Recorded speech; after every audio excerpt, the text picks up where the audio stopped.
તો નવસારીના વાસદામાં એસએમસી દ્વારા કાર્યવાહી કરવામાં આવી। ગાંજો અને ઈ સિગારેટ સાથે બેને ઝડપી લેવામાં આવ્યા છે। 80 ગ્રામ હાઇબ્રિડ ગાંજો એસએમસીએ જપ્ત કર્યો છે।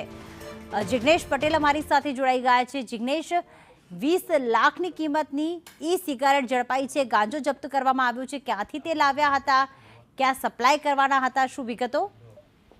પ્રીતિ, વાત કરવામાં આવે તો ગઈકાલે સ્ટેટ મોનિટરિંગ સેલે વાસદામાં એક રેડ કરી હતી નવસારી ખાતે, જેમાંથી 80 ગ્રામ ગાંજો અને 20 લાખ રૂપિયાની ઈ સિગારેટ, એટલે કે જે નશીલી ઈ સિગારેટ આવે છે, જેના અંદર થાઇરોડ્રોગ કેનાબિન્સનું જે કન્ટેન્ટ આવેલું હોય છે, એટલે કે THC કન્ટેન્ટ ધરાવતી જે સિગારેટ હતી, કે જેની એક સિગારેટની કિંમત 1 લાખ રૂપિયા થાય છે, તેવી 20 સિગારેટ કબજે કરી હતી, જેમાં NDPS એક્ટ હેઠળ ગુનો દાખલ કરવામાં આવ્યો હતો।